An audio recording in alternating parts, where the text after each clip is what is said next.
It's that time again. Time for 24 Minutes with Brady and Stacy. Let's switch channels. This show is dull. You bet. 24 minutes is all we have to talk about today's topics and news and views and listener suggestions. All that good stuff that Brady and Stacey have brought for years, right here for you. We'll start a timer at the beginning of the show, 24 minutes. At the end of the timer, the show's done. It doesn't matter if we're solving world hunger or brokering for world peace. Once that buzzer goes off, we're done. Let's put this show out of its misery. Now on with the show. Hey there. Welcome to another edition of 24 Minutes with Brady and Stacey. I'm Bob Brady. I'm Stacy Sturm. Let me get the timer started. Ziggy, set a timer for 24 minutes. Ziggy? No? Ziggy, set a timer for 24 minutes. Is your starting now? okay? There we go. He's a little slow today. I don't know why. Holy moly! Oh, technology's great. Yeah, we fixed it there. Who we have, Stacey? Who we have? Tell us. So we have a very special guest today. I love this lady. She is one of my good friends, and just I don't even know. We need 2 shows of 24 minutes in order to, I think, to find out everything AnnMaria is doing. But let's do it. It's my friend AnnMaria DeMars with 7 Generation Games. So welcome to the program, AnnMaria. Thanks for having me, Brady and Stacy and Ziggy. Yeah.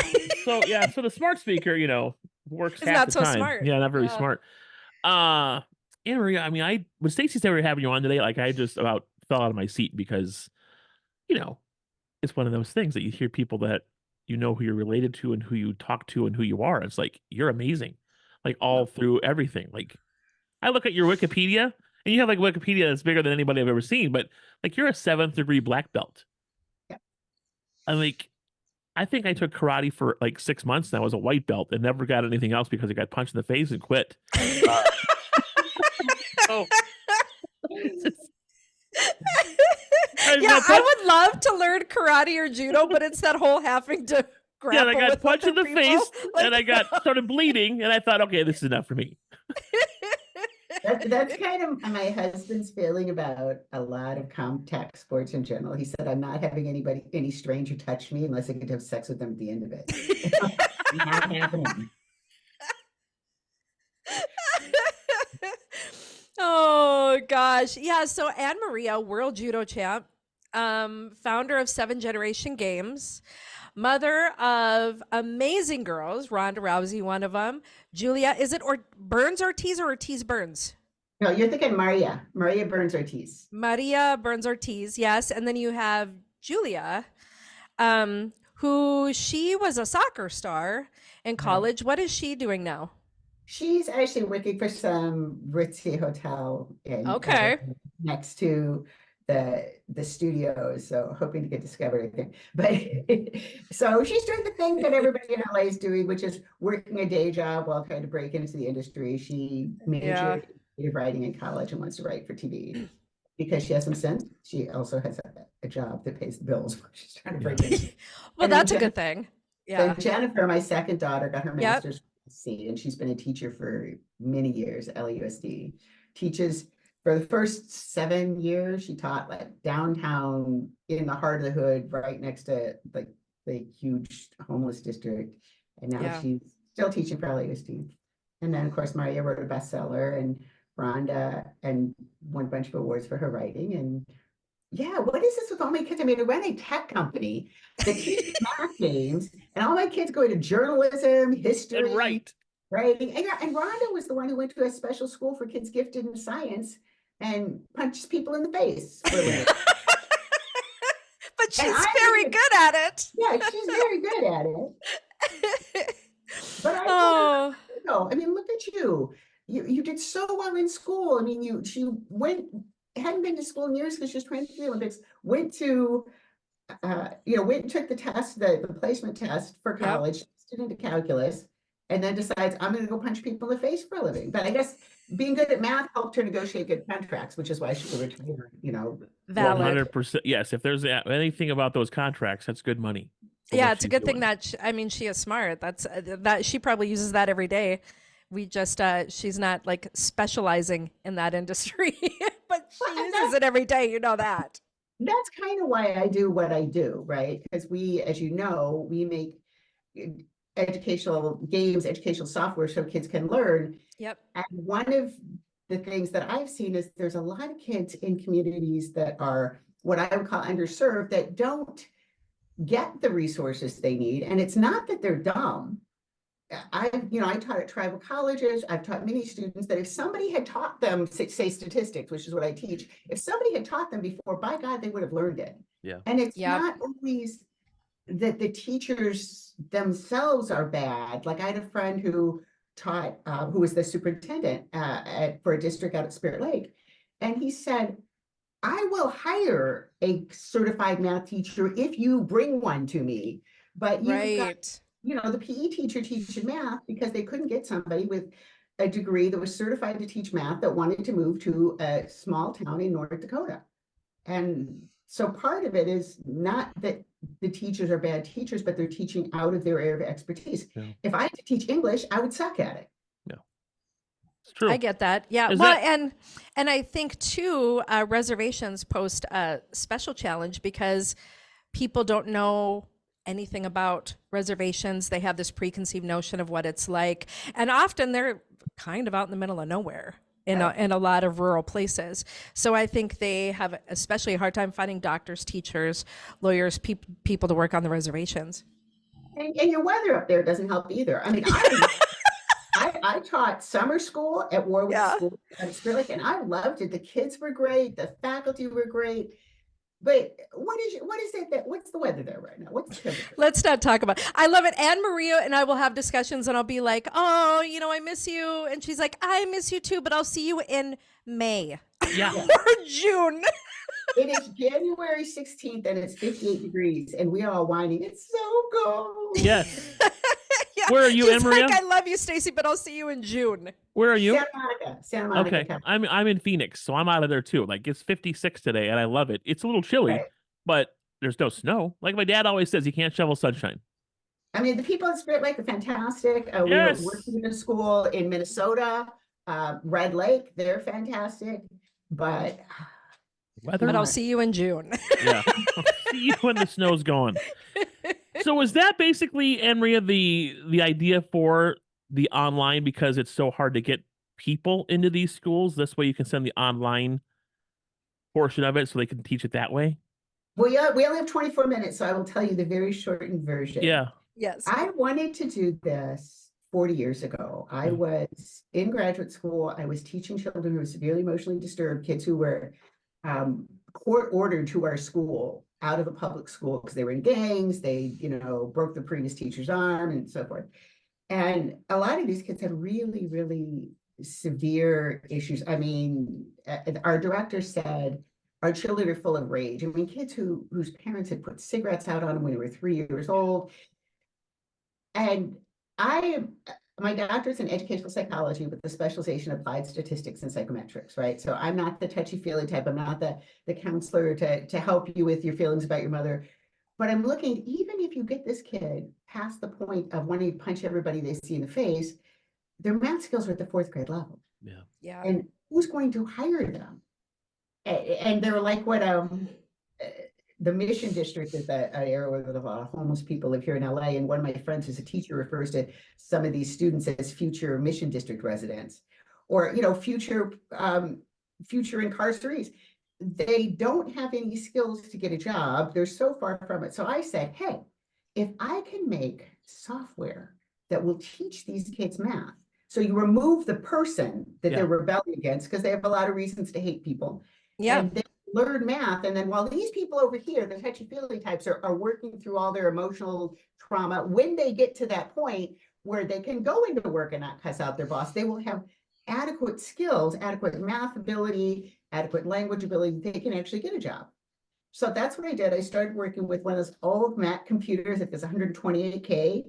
But Wow. if you think about what 40 years ago computers were capable of doing, so I did some text-based games, and then my husband, as Stacy knows, passed away when the kids were little, and I knew he had that blood disease he was born with. So I figured I have to have something that if something, God forbid, happens to my husband, I can support this whole family. So I dropped the homemaking game things. I became a professor, got a very nice, secure job at Minot State and then at University of Jamestown. And in all that process, computers got better and better and better. Yeah. So several years ago, my friend Eric Longi from Spirit Lake calls me up and says, yeah, we need to start a company because I will not accept that my children or grandchildren will use their culture, learn their culture, or move away and get a job. And at the same time, Eric and I had gone to Washington, D.C., and we had been part of analyzing the National Indian Education Study, which Eric still says he's going to hit me with his cane for because he's not big in the statistics that I am. But we came up with the more kids learn their language and culture, the worse they did in math.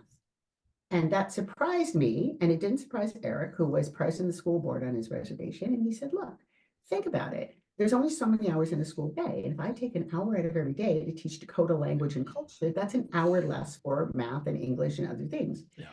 So we're driving back from this at the airport, and he says, drive to the airport, and he says to me, you need to do something about this. I'm not going to accept that my kids will learn their culture or learn math. So I still don't know how this became my responsibility, right? But anyway, so when he called me up that day, I was driving up to an office on the 405 freeway. I was working for a big consulting company, making bank. And I said, you know, I had this idea about making games way back when, and maybe we can make a video game that taught Dakota culture and language and taught math in that context. And so that's where it all started. And we thought we were going to be this little niche company that made games that were used by schools on reservations. And we did a Kickstarter campaign years ago. And people wrote to us and they said, are your games only for Native American kids? Because my kids have trouble learning math too. And Maria, this is the reason she's our CEO, said, do you have $10? Because if you do, our games are for you. Wow. And that's how it started. But after we'd made 20 games and we had hundreds of thousands of users, we got better and better at making games. And then some people asked us to make games for them. Like I still remember them. There's a small community, First Nations, up way the hell north. And they wanted us to make a game for, but they had such a small number of people and it just wasn't cost effective. And we can't work for free. I mean, you know, that's a frustrating thing to me. People often want us to do for free. It's like, you all have jobs. We have to buy groceries and pay the developers and pay the artists. So we couldn't afford to do it for free. And there's a lot of small communities, whether it's, I just talked to, I'm working with a community in Ohio, and the biggest second language in their district is Nepali. Now, that's not a big enough market to make games in generally. Yeah. In Medalist, the biggest second language, or maybe it's behind Spanish, is Somali. One of our interns we just hired, some of his family, I mean, he's not first generation, but you know, some of his older relatives speak Swahili. There's no way that there's a large enough market, generally speaking, to make a game about corn growing or make a game about in a specific language. However, here's the big reveal. Woohoo! Yes. We have been working for years and it's now in beta. So anybody listening who wants a free copy, free as in free beer, we will give it to them just to get their feedback. So we have two things. One's out right now. We have developers using it right now. And it's what we call a low code solution. So if you don't know very much about programming, now this isn't for you if you only know HTML or 4 letters in the alphabet, okay? But if you've had maybe a programming class in school, you took the Udacity course, you know, we have students who are in their first year of community college, students who are taking an AP programming class in high school, they can take this and they can make an educational game. Wow. Because we have programmed in a lot of the design knowledge. So that's one thing. We now, in our company, can make educational games 4 times as fast as we could before using this. Wow. Amazing. Which means we can offer to make them for other organizations at full cost. Which means making a game in Lakota or making a game in Ojibwe or making a game specifically focused on, you know, Minot State University is feasible where it never was before. So that's the first super exciting thing. The second super exciting thing is we're moving that, and it'll be available probably in the next 6 months. So the low code one is available now. Anybody who like dabbles in coding wants to get it, hit me up. AnnMaria at 7, it's the number 7, generationgames.com. Hit me up. I will connect you with a copy. Then we have a no-code solution coming up. And you think about, if you're old enough to remember what having a blog was like before WordPress. Oh yeah. Yes. Yeah. You had to know HTML, you had to know CSS, you had to know PHP, you had to have your own server, you had to upload yourself. And so very few people had their own blog. When I met, even their own webpage, when I met my husband, we met on the internet. No, I searched UCLA physics and 8 pages popped up because you had to do it this way, right? Yep. And now, if you want to make an educational game, it's similar. With our no-code solution, it'll be, what's the title of your game? Type it in here. What's the image, background image you want for the splash screen? Pick this. For the intro section, what's the title, because you played Zelda and then there's that little intro underneath. What do you want to say? What do you want the image? Pick that, type that. Right. Yeah. Change your skin, get your character ready. Yeah. All that stuff. What do you want to come up next? Do you want to do an assessment where you check, we just told you a story about how the Ojibwe got the dog. What happened first, second, third, drag and drop it here. You type in the instructions, you type in the categories, first, second, third, you type in the items they pick, done. So that will be done in the next 6 months. We've been working on it more or less for over 8 years without kind of even realizing we were doing it, right? Because we started it internally. Maria hates that saying, eating your own dog food, but we started internally to make it cheaper for us to make games so we could do them faster and cheaper so we could serve more small communities. Like if you're a town in North Dakota, or that one of the contracts we got was with Chile, the country, because Chile's got 16 million people, which is less than half of what we have in California. So generally speaking, making a game on Chilean history would not be cost effective, but for us it was. So that's what we're doing. I just saw you asked. I was very, very jazzed. No, I wanted to know because this is awesome because it's fulfilling for you because what you're doing. It's awesome. You're like paying it forward. Well, I just love it because honestly, kids love to play video games anyway. And if you can get them to learn while they're playing video games, I think that's amazing. And it's funny because, you talk about like, oh, I don't know if white kids would be interested in Ojibwe games or whatever. White kids become Celtic gnomes. Like white kids will just play video games. All kids play video games. I think that's the one thing everybody has in common as like younger people is everybody loves video games. And if you can get them to learn, not only is that a huge relief for teachers, but I think it's going to be better for students in the long run. So you're helping give teachers content too, which I think is great. The cool thing about what we're doing is because we can do it so much faster, we can make games about all kinds of content. So first of all, yes, when people say, oh, do Native American kids play your game? She said, look, I was never a plumber wearing overalls, but I was crazy about Mario Brothers. Right, exactly. Yeah, they just love games. That's answer number one, but we also have a number of games that are now more generic, so to speak. We did one with Legends of Learning called Disaster Deduction Detectives, where you're in an academy where you're using math to figure out, in fact, North Dakota showed up in one of them, where you need flooding the most, where are the places that have the most floods, and where you should send your so it was analyzing statistics, and you have a table of here's the places that have the most recent floods, and here's how where you want to send your people, and then you play the game to get your person there. And then there's another one on global warming in the Southwest, and is it really getting worse? But in there, you're riding in your Jeep and avoiding the horned toads, which are endangered, which are jumping across the road. So that's the other thing that's kind of cool that we've done. And not even so much deliberately. So our lead artist is Stefan Gladue, who is out of the Fishing Lake Métis settlement up in, I think it's Manitoba. It might be Saskatchewan, but I'm pretty sure it's Manitoba. But anyway, way the hell up north in Canada. Sorry.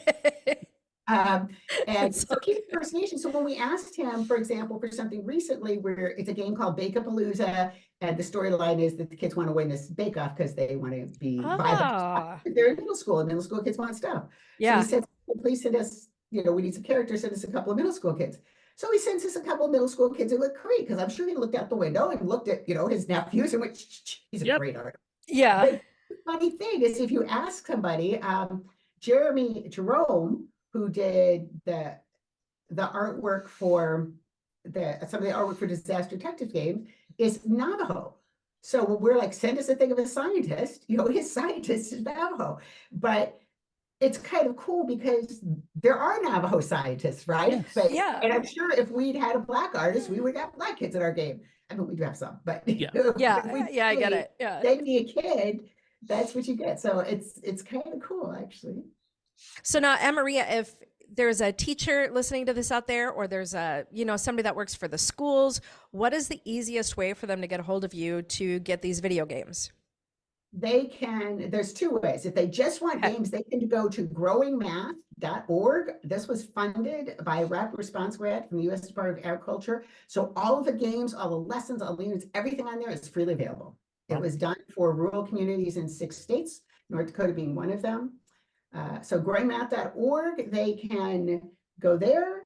If they anybody wants to try out the new platform, the low code one, like I said, is ready now. The no code one will be ready in a few months, so they can get out our mailing list. So it's AnnMaria, AnnMaria at 7 generationgames.com.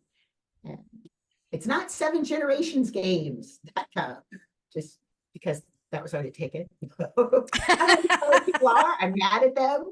They don't have a website or nothing, but they stole a URL. They're just hogging it. They're just Sons of sitting on bitches. it. They're just sleeping on it. Dang it. Yeah, dang it. So, personal life now, how is it getting inducted into the International Sports Hall of Fame? I mean, that's a pretty big thing. It was pretty cool. The thing about the International Sports Hall of Fame is you need to meet 3 criteria. You need to have been an international level athlete. You need to have accomplished major things after sport. So, like, I think Jason Statham is in it. And yes, I'm sure he's the right one. He was on the Olympic team for, I'm going to look this up, but I'm sure I'm right. Guess what he was on the Olympic team for? God, fencing? I have no clue. I did not know that he was any kind of an athlete. Swimming, rowing? Swimming, fencing? Diving. Oh, you were close, Bob. Diving. Yeah. Huh. So he was an international level athlete in diving, and then he went and had this big career in movies. And then also, and I can't say because I don't know him that well, but Randy Couture, who was the UFC in the UFC, he was also an outstanding athlete in wrestling, and he was in the Army before he went back to college, and he has done a huge amount of charity work to support veterans. So you have to have done something like that. Arnold Schwarzenegger was in bodybuilding and all that kind of stuff. And then he's done the governor, and Arnold's actually super brilliant. He's, people underestimate him because he has an accent, and he did kind of those meathead movies. Yes, the movies, right? Yeah, he's invested in like 300 startups. He remembers people. His memory is phenomenal. But anyway, he had done all this charity stuff, the After School All-Stars. And the other thing, and I don't want to be dissing him because Arnold's always been super nice to me and my family, but if the nanny thing had come out earlier, he wouldn't have got in, because the 3rd criteria is you have to be squeaky clean. Like, will never get into the International Sports Hall of Fame. Of course, yeah. Because they've been, Mike Tyson again. It's been nice to my family, but so yeah, that's kind of thing. It kind of really made me feel good. Number one, because it's 3 criteria. It's not just sport, but it's done something good for it. It's done something good, been successful in an area outside of sport, like acting or business or whatever. Yeah. And done good things for society, like with, like the After School Art. So partly it was the company that we have, partly it was we've sponsored this program in South Los Angeles to teach kids judo for 15 years. Wow. So that was super cool.